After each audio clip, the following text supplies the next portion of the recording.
Thank you very much for that kind introduction. I'm wondering if we can have my slides up.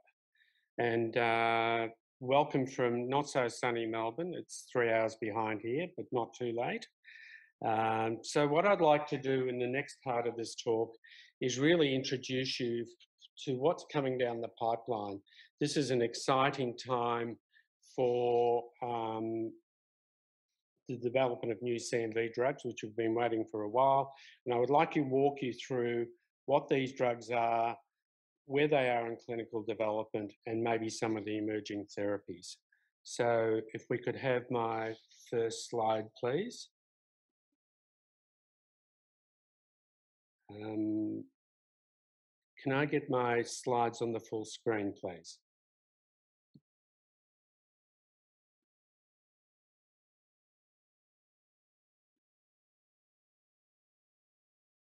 So can the Secretariat put my slides up, please? I can't see them.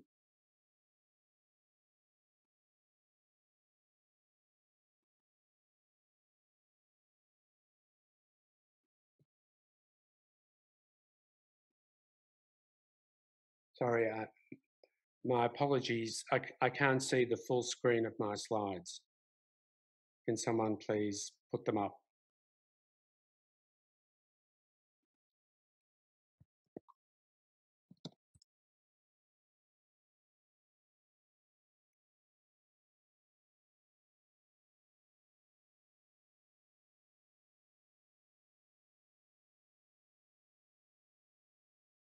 Apologies whilst we try and fix some technical issues.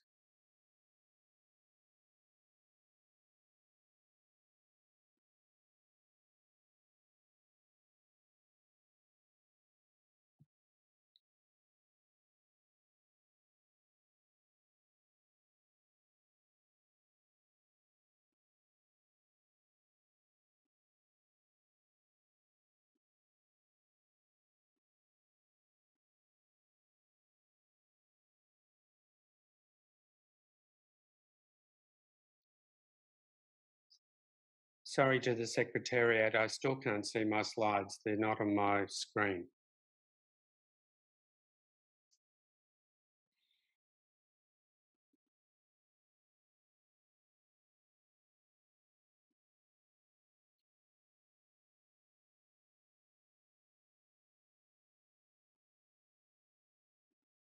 Okay, I think we're okay.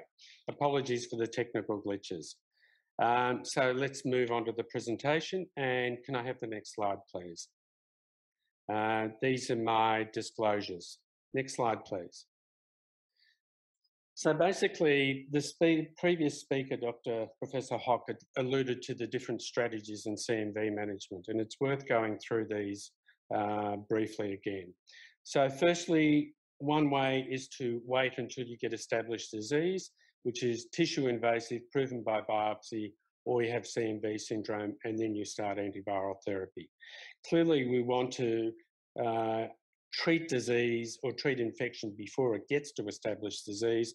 And the two strategies to do that are either preemptive therapy or prophylaxis. So preemptive therapy is treating at the sign of active infection. You usually monitor the patients, most commonly in this day and age, with regular quantitative PCRs, and you treat when that PCR reaches a certain threshold, which can be different in different centres and in different patient groups. And this, as has been alluded to, is really what is done essentially universally in allogeneic stem cell transplant. The other approach to manage CMV prior to invasive disease is to use prophylaxis.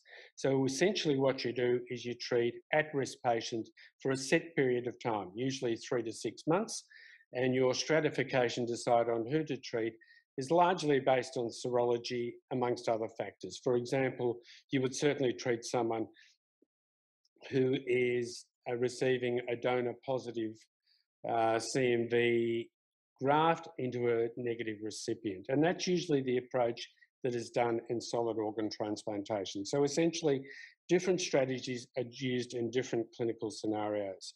Next slide, please. So both these strategies have pros and cons. So the prophylactic strategy clearly will largely prevent nearly all infection, and it can prevent both the direct effects of CMV, but also the indirect effects, which we now know contribute to morbidity or mortality.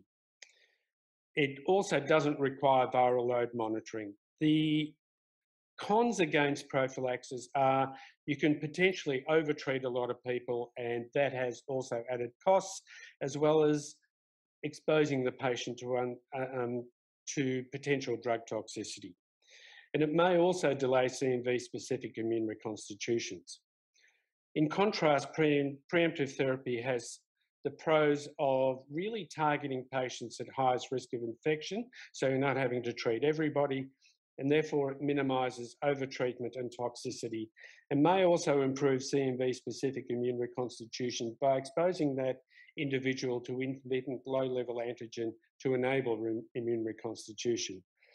The cons against preemptive therapy is that you might actually miss the occasional case of CMVs that is not preceded by CMV DNAemia or antigenemia.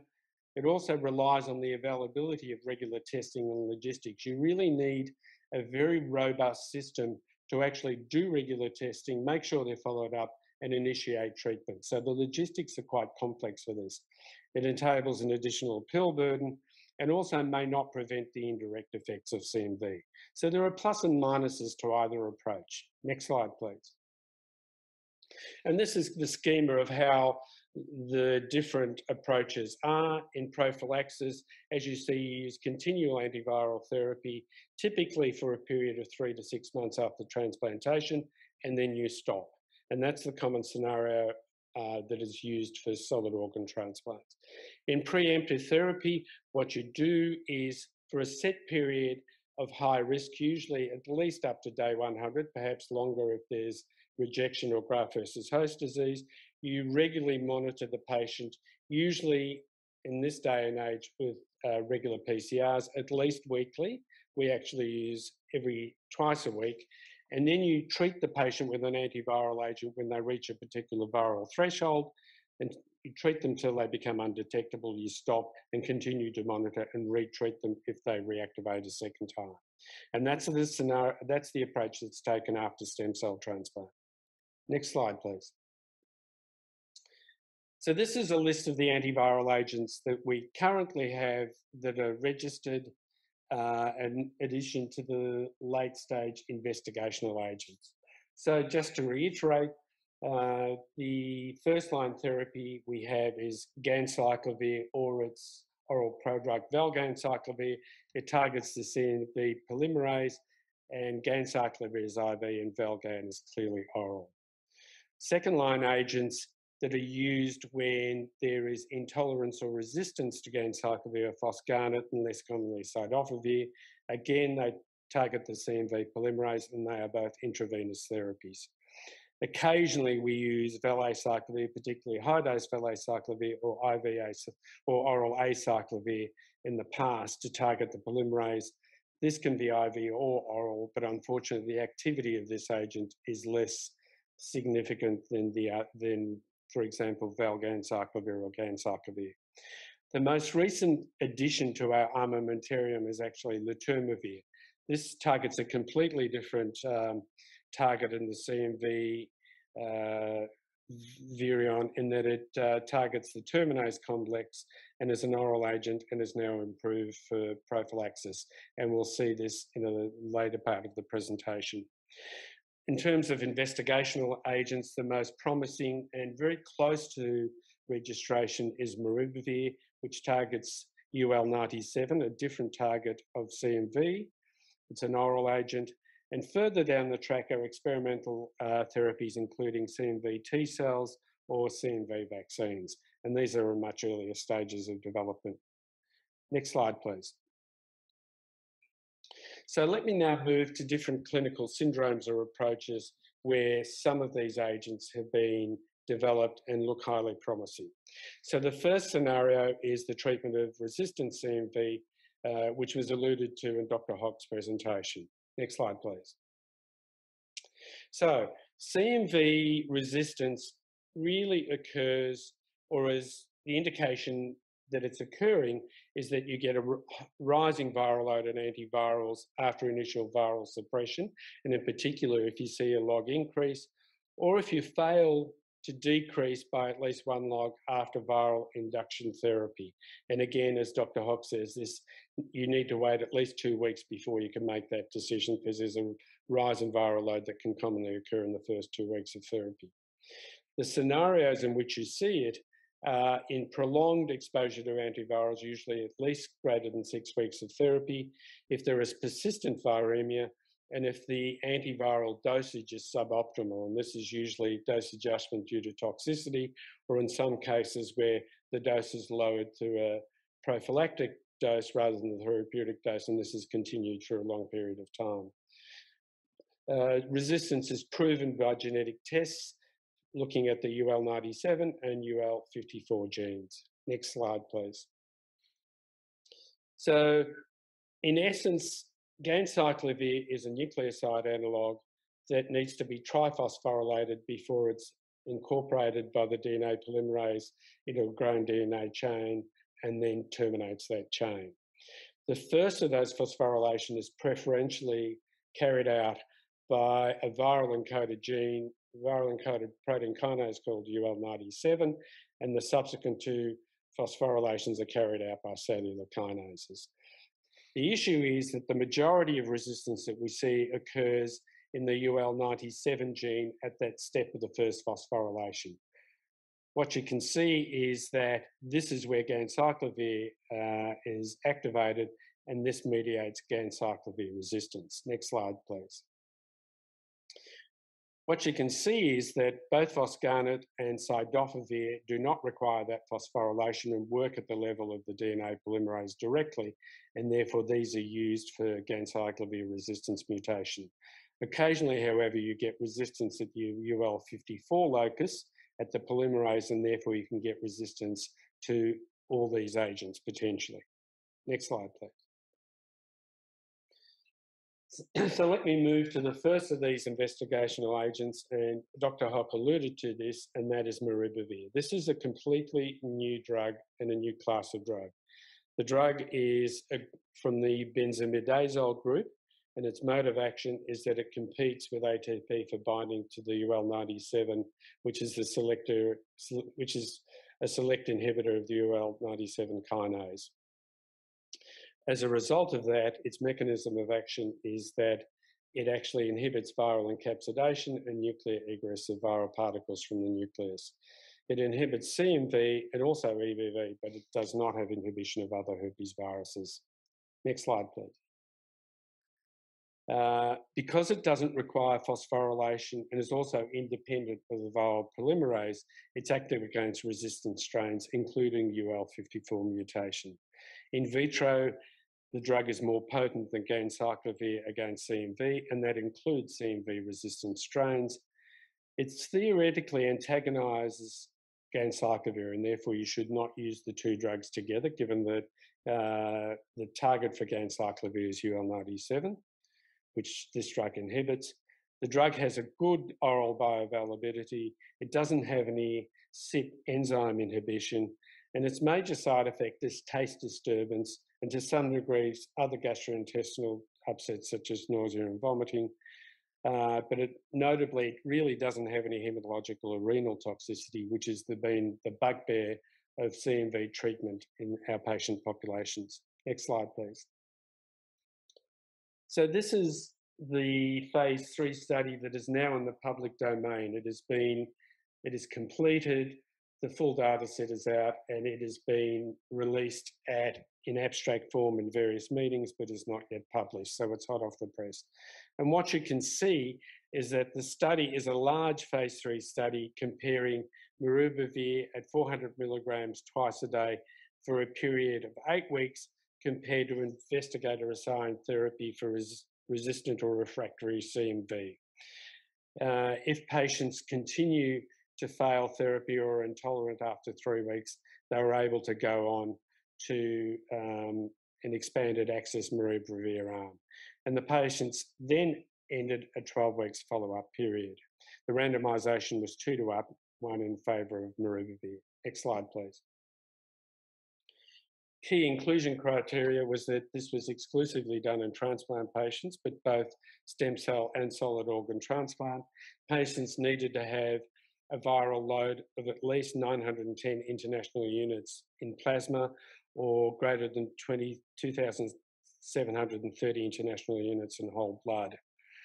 The CMV infection needed to be refractory to or to most recently administered CMV agents, and that could be with or without demonstration of resistance. Key exclusion criteria was that if the infection was not adequately controlled due to poor adherence, that was an exclusion criteria. Patients couldn't be receiving other drugs with potential CMV activity, and tissue invasive CNS disease was excluded because maribavir does not cross the blood-brain barrier. Next slide, please. The primary endpoint was CMV clearance, defined as a plasma DNA less than 137 international units in 2 consecutive tests 5 days apart at the end of study, which is week 8. At the end of the study, week 8, which is the end of the treatment phase. A key secondary endpoint was the primary endpoint plus, in addition, resolution of clinical signs and symptoms, as well as maintenance of this viremia clearance at an additional week 8 post end of therapy, which is study week 16. Next slide, please. So here's a money slide. So what you can see is that the primary endpoint in the maribavir arm was reached in 55.7% of individuals versus 23.9% in the investigator-assigned treatment arm, which is the control arm. And this was highly statistically significant. So clearly, maribavir showed superiority to standard of care when treating resistant or refractory CMV disease. Next slide, please. In addition, if you look at the secondary endpoint of additional viremia clearance at week 16, as well as symptom control, you can see again, maribavir was superior, achieving that endpoint in 18.7% of maribavir patients versus 10.3% of control patients. And again, this was statistically significant. Next slide, please. Next slide, please. Thank you. In terms of safety, it has a very good safety profile. In particular, if you look at treatment emergent adverse events, which were overall or serious treatment adverse events that resulted in study discontinuation, this is significantly less common in the maribavir arm compared to the control arm. And if you particularly look at the rate of neutropenia, it was significantly lower in the maribavir arm compared to both the valganciclovir arms, as well as the Foscarnet treated patients. In addition, the rate of acute kidney injury was much lower in the maribavir treated patients compared to the Foscarnet treated patients. So clearly it had a better safety profile than the drugs that we were routinely using for CMV therapy.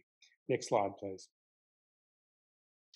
Okay, so that is the new advancement in CMV resistance. What about treatment of prevention of CMV disease using preemptive therapy? Again, remember, this is the strategy that we've been using for many years for stem cell transplant patients. Next slide, please.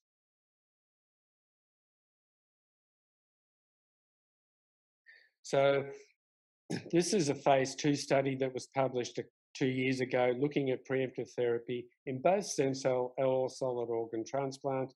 Because it was phase 2, it was a dose-ranging study in a smaller number of patients. There were equal randomizations to 3 doses of maribavir, 400, 800, and 1200 milligrams twice a day, compared to standard of care, which is valganciclovir 900 milligrams twice a day. Patients needed to have an entry viral load of between 1,000 to 100,000 copies per ml and not have any end organ disease. Remember, this is a preemptive therapy. And the primary endpoint was undetectable CMV DNA, defined as less than 200 copies per ml within 3 to 6 weeks of the start of treatment. Treatment was continued for up to 12 weeks of therapy, but no longer, and patients were followed up for 12 weeks. Roughly half the patients were stem cell, with the other half being solid organ transplants. Next slide, please. And you can see here that the achievement of undetectable DNA within 3 weeks of therapy was essentially equivalent across all maribavir arms and was comparable to the valganciclovir arm. Similarly, undetectable DNA within 6 weeks, as you would expect, would be even higher and similar across all the maribavir arms, numerically slightly higher compared to the valganciclovir arm, but this did not reach statistical significance. And if you look at treatment emergent adverse events, particularly from the gastrointestinal tract, clearly maribavir had a slightly higher signal compared to valganciclovir, but importantly, this was mainly dysgeusia, which was a taste disturbance, and very importantly, there was a far lower rate of neutropenia in the maribavir arms compared to the valganciclovir arms. Next slide, please. So this phase 2 study was then moved into a large phase 3 study, which is protocol 302, which was a multi-center randomized double-blind, double-dummy controlled study comparing the safety of maribavir to valganciclovir for the treatment of CMV infection, which is essentially preemptive therapy, this time in exclusively in the stem cell transplant population. Next slide, please. The primary outcome of this study was to compare the efficacy of maribavir to valganciclovir at the end of study week 8, which is the end of treatment. And the secondary endpoint was to look at a follow-up of control of or viremia clearance of study week 16, which is 8 weeks following the end of therapy. Next slide, please. This is the study design, a 1-to-1 randomization of 400 milligrams BID. And as you can see from the phase 2 study, that was the appropriate dose taken forward compared to a standard dose of valganciclovir, 900 milligrams BID for 8 weeks of therapy with a 12-week follow-up phase, as was standard in the previous maribavir study. So this study is close to completing recruitment, and we expect that the data from this study will be available about the middle of the next year, and we are looking forward to those study results. Next slide, please. Okay, what about prevention of CMV disease in terms of prophylaxis? Remember, this is the approach that was traditionally done in solid organ transplants, but really had been abandoned for quite some time in favour of preemptive therapy for stem cell transplant patients. Next slide, please. So this is the other new drug that is not only emerging, but has emerged and is now FDA registered. So this is a drug called letermovir. It's another new class of compound. It's a 3,4-dihydroquinozoline derivative, and it is a pure anti-CMV antiviral. It has absolutely no activity against other herpes viruses. It's, again, another new target. It targets the CMV terminase complex, and it essentially prevents processing and packaging of preformed viral DNA into virions. And it's the most potent CMV agent to date, with an EC50 down as low as 2 nanomolar range. Next slide, please. Again, it's an orally administered drug. It can theoretically overcome resistance to other CMV agents, but unfortunately the drug does have a low barrier to resistance, so probably should not be used in the setting of resistant CMV disease. It really doesn't have any major toxicity. It does have some significant drug interactions due to inhibition of cytochrome P450 3A, and in particular, when it's used in the setting of cyclosporin, requires a 50% dose reduction, which in some respects is a good thing given that it halves the cost of the drug. Next slide, please.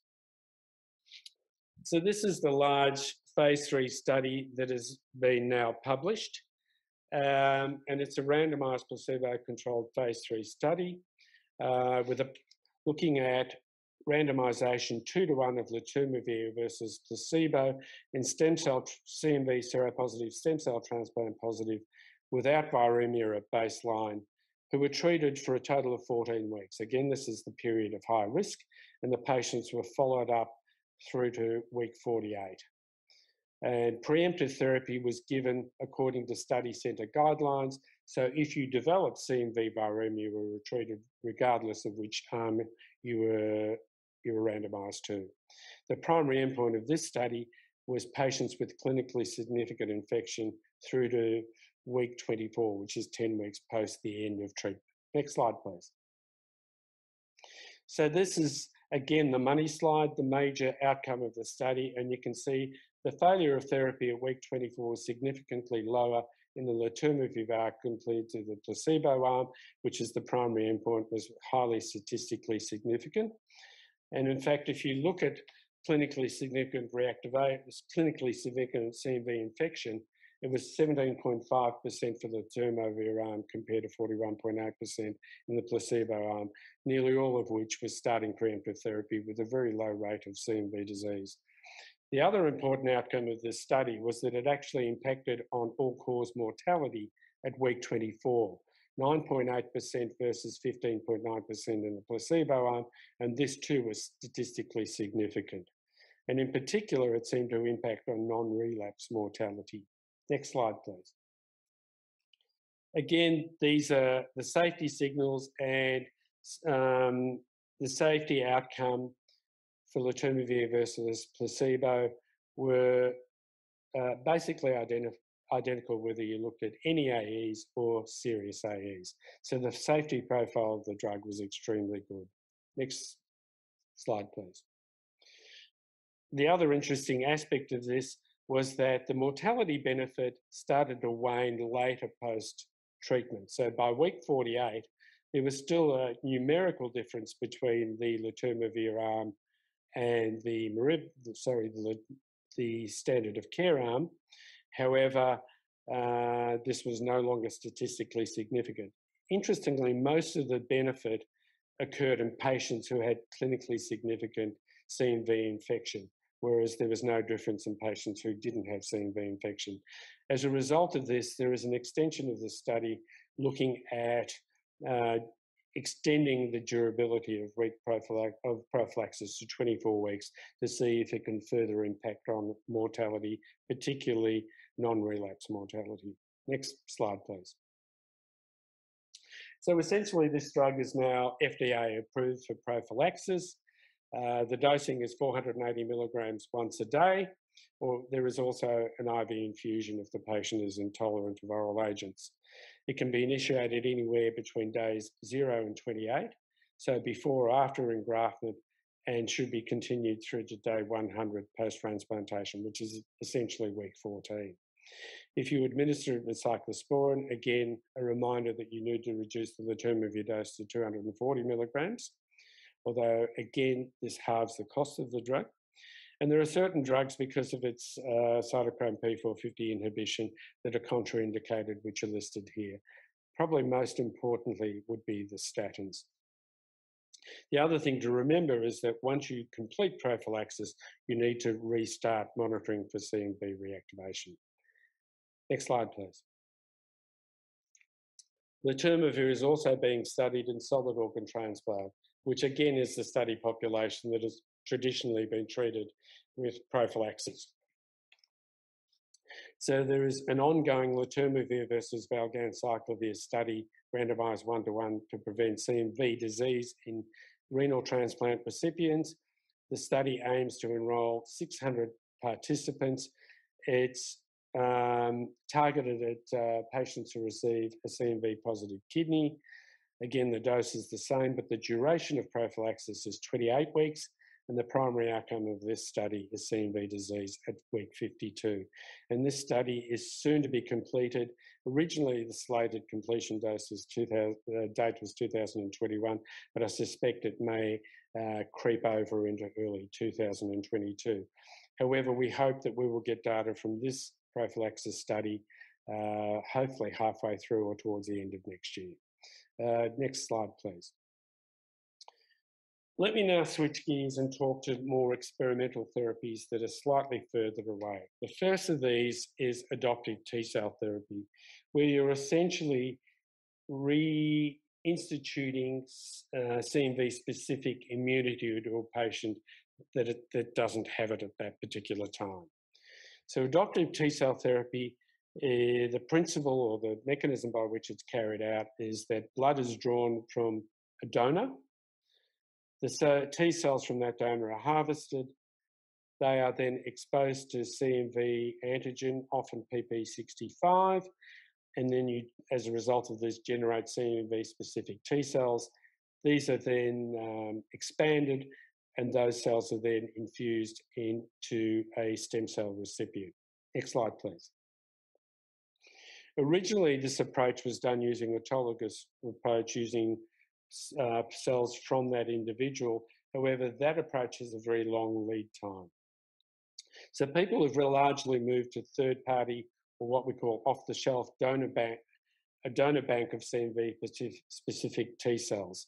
So what you have is a bank of cells, and patients are matched with HLA matching to those cells, and that means that you can actually take those cells off the shelf and administer it to the patient. And that means that there's no long lead time to generate cells from autologous T cells. Next slide, please. These are primarily at the moment used in a research setting and mainly almost exclusively in stem cell transplant recipients. And they have been looked at in two ways: as prophylaxis, peri-transplant, or in the treatment of refractory CMV infections. And indeed, this approach has been not only used for CMV, it's expanded to a range of other pathogens as well. Next slide, please. So this is some preliminary phase 1 trial evidence to give you an idea of potential efficacy. So this was out of the Sloan Kettering. It was a phase 1 study where allogeneic stem cell transplant recipients with persistent infection or viremia, despite antiviral treatment, received donor-derived specific CTL. So these were cells that were harvested from that patient's original donor. The median time to CTL treatment was roughly 3 months post-transplant. And what we find is that these infusions, firstly, were very safe. They were well tolerated. No patients developed graft versus host disease, which is a theoretical concern. And in fact, in subsequent use, graft versus host disease is not found to be an issue. 2 patients died, but they both died from infection made with pneumonia that was not related to CMV. So the efficacy was that CMV was able to be cleared in 15 out of 17, so 88% of these patients. And patients who cleared CMV, who were going to clear CMV, had done so by week 8 post-infusion. And the patients that were cleared consistently showed proliferation of CMV T cells in their blood.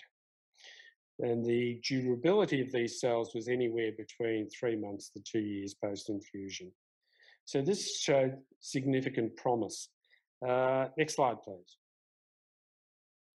So there are certain limitations. Again, if you use an autologous approach, there is a very long lead time, although the majority of centres who are looking at this are moving towards third-party off-the-shelf T cells. It's still a costly intervention. It has complicated administration. You need to have a bank of cells. They need to be transported to the site after HLA matching, which also needs to be done. They then need to be transported frozen to the study site, stored, thawed out, and then administered in a short period of time after thawing to that patient. And clearly we mentioned that the patient needs to be HLA matched to the third party. And really what we don't have at the moment, a randomized controlled study, which are sorely lacking, given there are potential confounders in the studies that have so far been reported. Next slide, please. The final approach, which is experimental, is that of CMV vaccines. CMV vaccines had a bit of a heyday several decades ago with no significant activity in between, but there has been a resurgence in interest in CMV vaccines with better targets and better adjuvants of recent times. Next slide, please.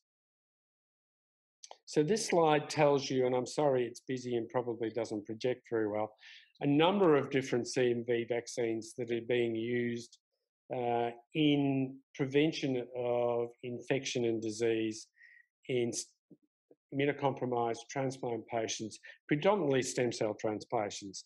And the two studies highlighted in blue show preliminary data, both different vaccines from the City of Hope.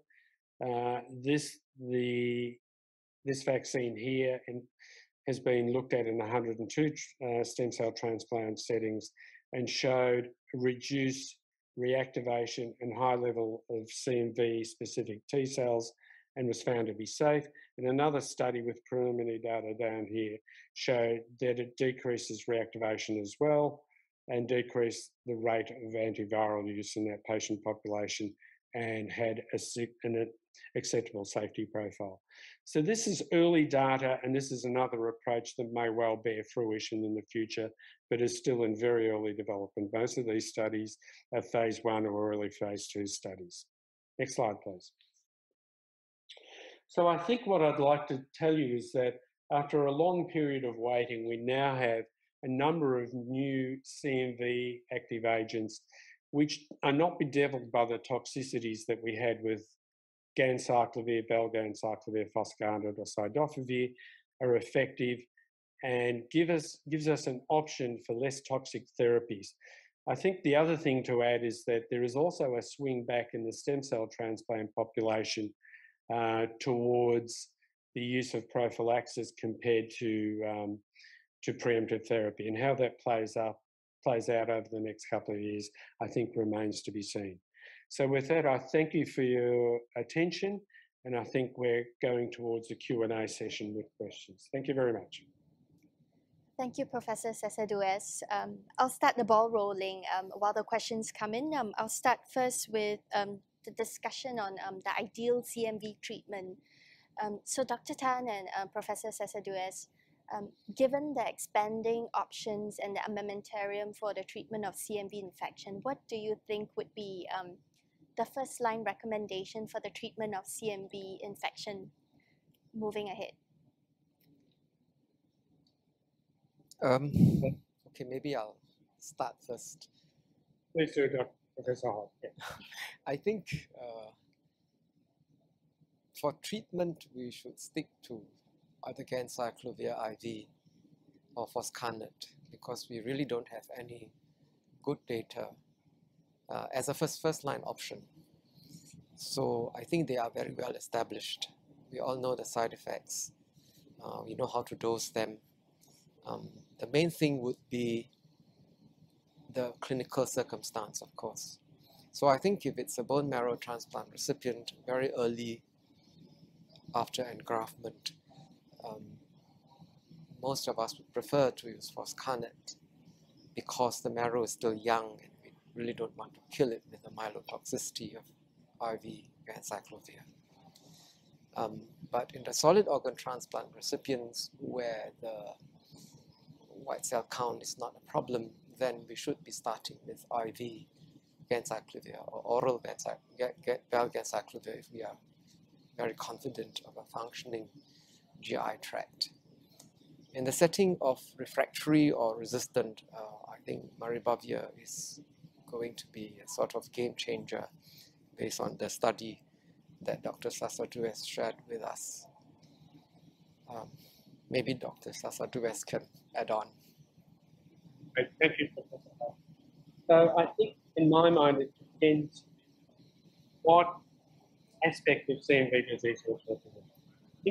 If you're talking about invasive disease, I think Professor Hall is completely clear. I think ganciclovir, either IV or valganciclovir, standard of care. We have not studied the new drugs in this situation. They have put well by us. At the moment, I think I'll go to drugs for invasive, unless there are compelling reasons of severe neutropenia or severe renal disease. Then move to either prophylaxis, prevention of CMV disease. Firstly, I think a lot depends on what we see in these. I think firstly, there is a swing back to prophylaxis of stem cell transplantation options with laturnavir. And I think a lot of people, particularly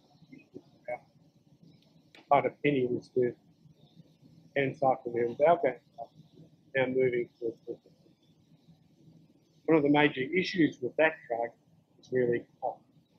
I know it's available in reimbursement because of it. A lot also depends on how the studies give preemptive therapy, whether it gives us an effective option for preemptive therapy. So I think it causes the courses, depends on the clinical which drugs you will use. Prof. Sasadeusz, sorry to interrupt you there. Could you repeat your last line? The connection was not so good. The last point that, The last point is I think it really depends on what the clinical scenario is with you treating Africans and prophylaxis in the patient group as to what you use. But there are certainly new options available. So a lot depends whether, for example, maribavir pans out well in its phase 3 study in preemptive therapy in stem cell transplant. But looking at the phase 2 data, it almost certainly will. I think we'll have two options where we don't have to use ganciclovir or valganciclovir. Thank you. Just on the point of stem cell transplantation, I'm going to play devil's advocate. You have a freshly transplanted bone marrow transplant recipient with bad kidney function. There are complications from the induction chemotherapy period. What drug would you use now that CMV has reactivated and has required treatment due to the threshold, the cutoffs detected? Would foscarnet still be an option, or would you even consider maribavir at this point in time in a patient who has not yet received letermovir prophylaxis? Can I ask you at what stage post-transplant we're talking? The immediate post-transplant period, perhaps pre-engraftment or early engraftment period. Okay, so we would try and treat that patient with letermovir, given the complications of cytopenias and renal function. The problem we have in Australia is that we do not have ready access to letermovir, but we try and procure it. Well, I think it's very rare to see such early reactivation, and it's most likely that this patient was in a high risk category. So I think in this day and age, we would have put him on letermovir prophylaxis, you know. So I'm not sure that I would go to letermovir. If I had access to maribavir, I might try that. But if it's very early, they may have mucositis. There'll be absorption issues. Yeah, and there would be absorption issues because that's oral. So you are right, we are in a bind. Well, now we have more options to play with, so just figuring out the permutations here. On the same note, are there any indications for treatment when it comes to CMV reactivation? Are there cutoffs that you use? Let's start with the stem cell transplant first. Professor Hock? Yep. Okay, I thought a virologist would start. No, that's fine. I'm happy to go ahead. Go ahead, please. I mean, one of the problems is that when you're looking at virological endpoints, the viral loads, even though we've moved to international units, they're highly variable depending on which assay you're using and even between labs. So the reality is in our centre, every centre does things a little bit differently. So in really high-risk patients, we would probably treat any reactivation. If they're not particularly high risk, our threshold has been 400 international units, basically because we have not seen reactivation in our experience underneath that threshold. Right.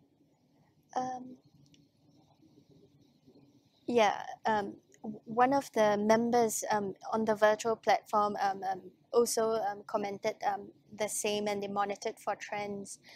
Does it make a difference if it were a solid organ transplant recipient? Would the threshold to treat be different? I think the issue with the solid organ is they get universal prophylaxis. So they're not, virtually no one actually treats a solid organ transplant with preemptive therapy. No. You For the solid organ transplant patient, Dr. Tan, in our program, there are, for example, the liver or the heart transplant recipients may be on preemptive therapy. So what cutoffs do you use? Yeah, like Dr. Sasadeusz said, the cutoffs are not very well defined. I do a few things. First of all, I think when we see evidence of reactivation, we should go speak to the patient, make sure there are no symptoms, because sometimes the correlation between viral load and symptoms or end organ disease is not very good.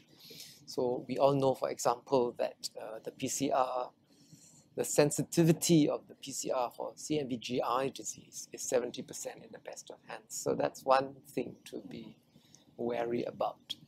The second thing is that I do go by some data from the Vince Emery and Paul Griffiths group, which attempted to study the way in which the viral load rose.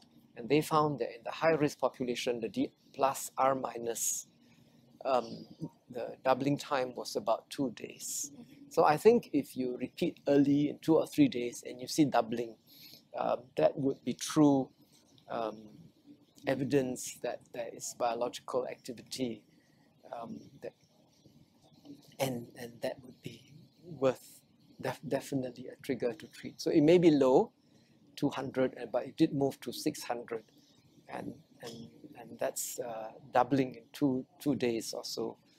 So like the person on the virtual platform, I'll go by trends. Right. So I think Dr. Tan makes some very important points. I think if you're using preemptive therapy, most people, even though there's variability, would treat at 1,000 international units if you're going to use preemptive therapy. But there's a lot of variability around that. I think the other point that Dr. Tan makes that's really important is that particularly gastrointestinal disease, which is what we most commonly see in general and particularly in stem cell transplants, the peripheral viral load is not a very reliable guide. About 20% of patients have invasive disease with a negative viral load, and a low viral load does not give you any assurance. So you really have to make sure that that patient doesn't have evidence of invasive disease. Otherwise, you need to go in and get some tissue to decide whether that patient's got invasive disease. And the kinetics are really important. And Dr. Tan quotes the Paul Griffiths and Vince Emery's data, and it really depends on what's happening. So the prediction of CMV disease is partly related to the kinetics, how quickly that viral load is rising. And if you see a sudden spike with a very rapid kinetics, I think you'd be worried and you'd probably start treatment. And also the absolute level of viral load. Clearly, if you have a viral load that's sitting at 50,000, I would be worried and I'd be probably waiting in on therapy.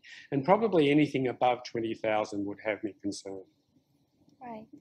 Thank you very much for those insights. So still on the subject of treatment, in recurrent refractory CMV infection, what then are our treatment options? Is it a switch to a different class of drug using monotherapy, or would we consider combination therapy?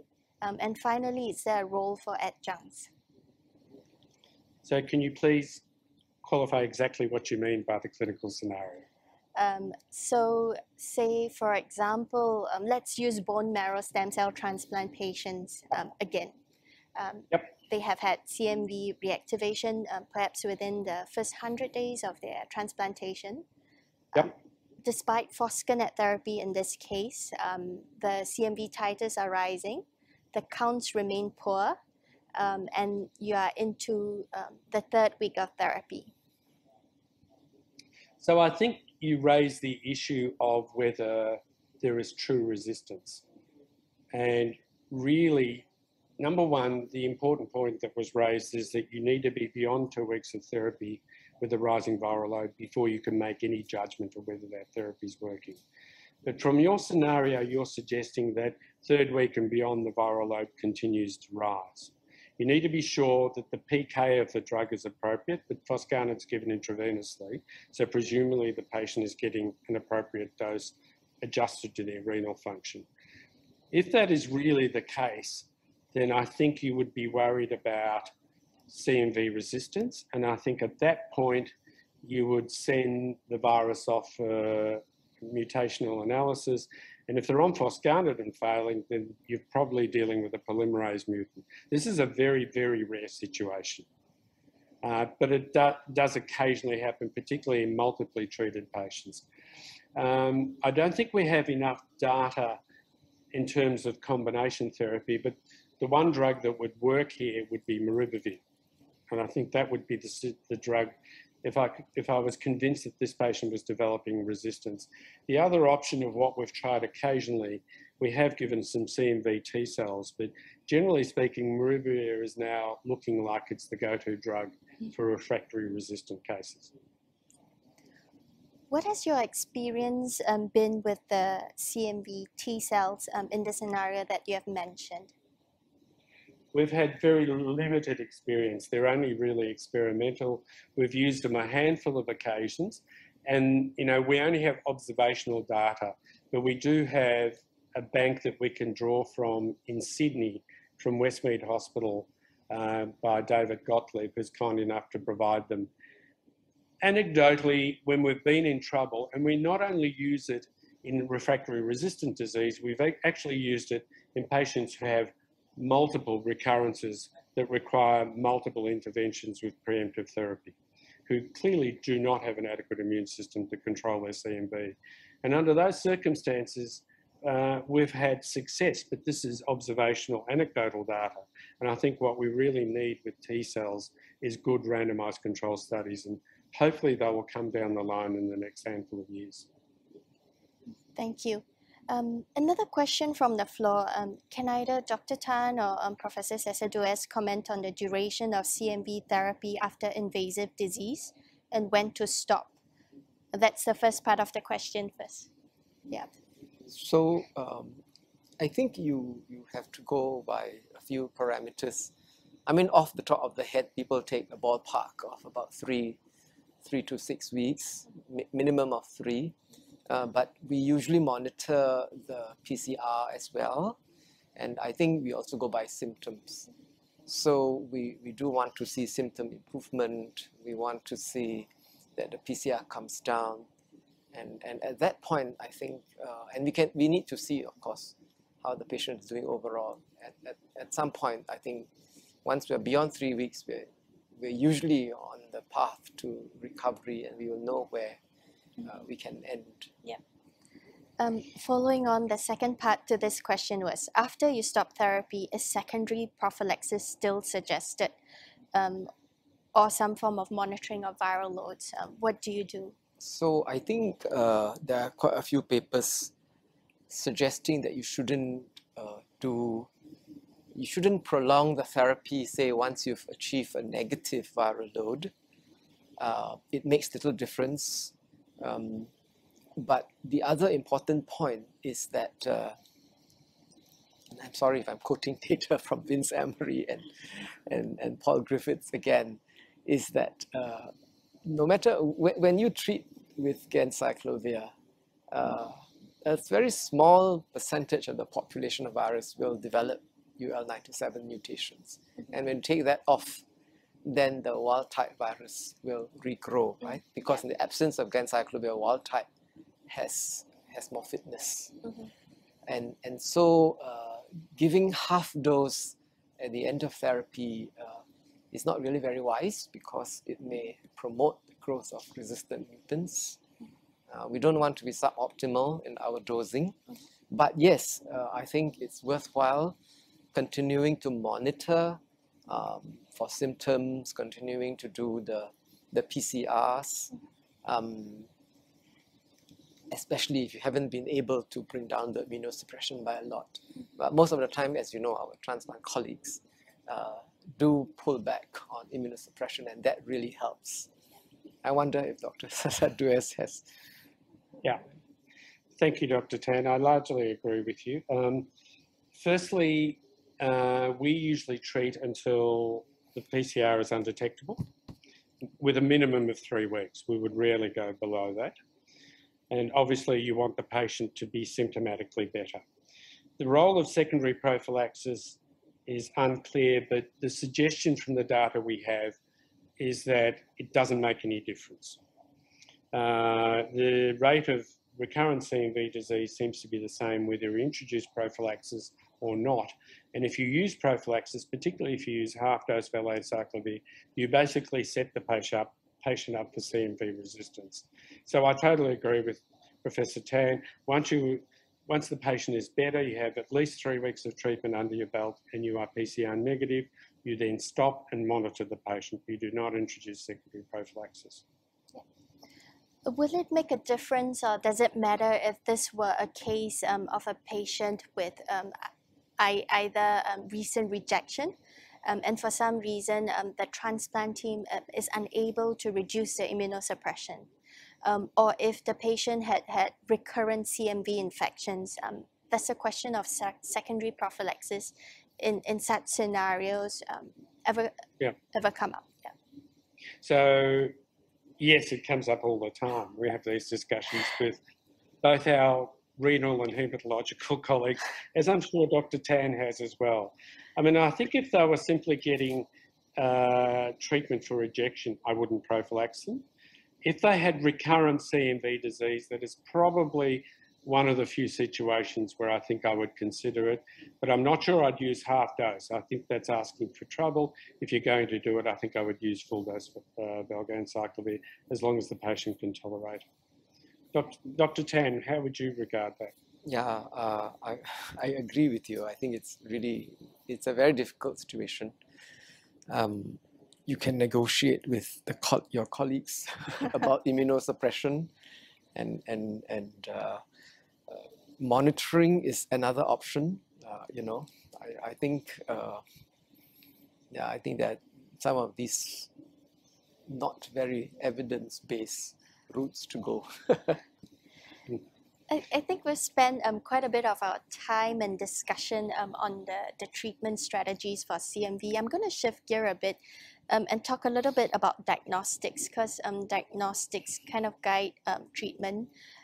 First up, Dr. Tan, in your presentation, you talked about the CMV PP65 and the CMV PCR. There are questions. What is the difference between whole versus plasma PCR versus the PP65 samples? And can you comment on the variability between different commercial assays or platforms? Wow, isn't that better suited for a virologist? Over to you, Professor Sasadeusz. Thank you, Dr. Tan.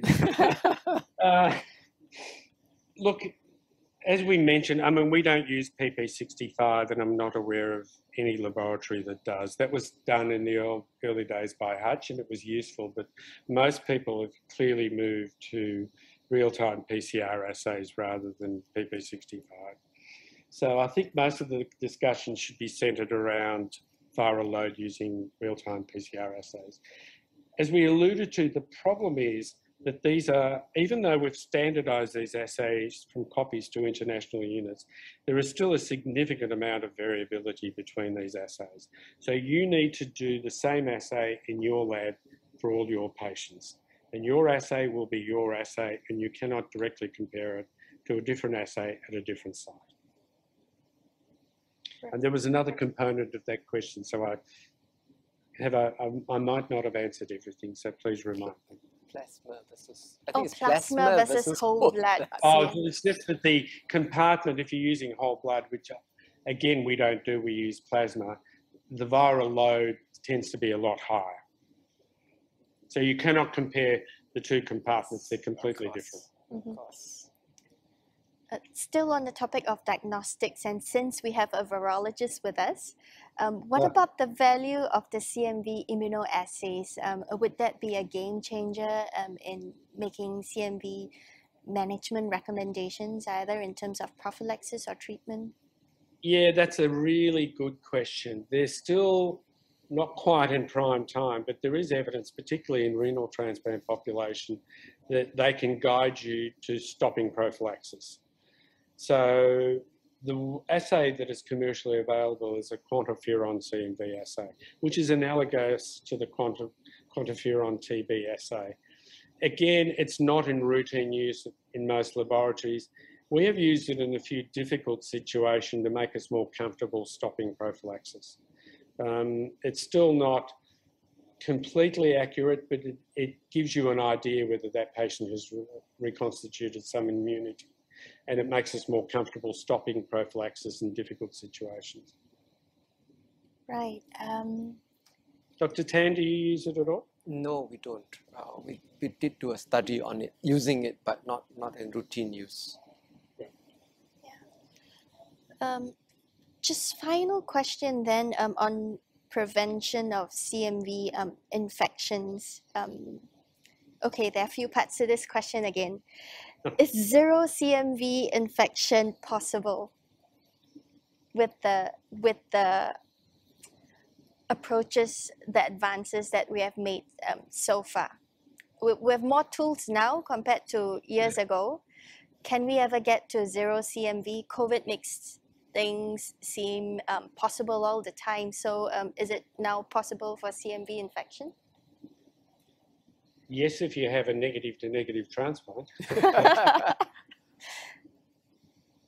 The reality is, I don't think so. I think it's the holy grail, but none of these drugs are perfect. None of these approaches are perfect. I think you can get the rate of infection down to very, very low levels, but I don't think you can completely eliminate it. Mm-hmm. Dr. Tang? Actually, I disagree with you that Yeah, COVID makes things. No, I disagree with Jasmine that COVID makes things possible. I thought COVID was making things difficult. It does. The glass is half full. There are many advances. Okay. Yeah, I think we will never get to zero. We'll get to very low rates with Latamovir prophylaxis. Right. But we are dealing with the immune system, and what COVID has taught us that the immune system can also be detrimental in some ways. So yeah. Professor Sasadeusz, you mentioned you talked about CMV vaccines, and there were some promising agents there. Do you see it coming on in a pipeline anytime soon?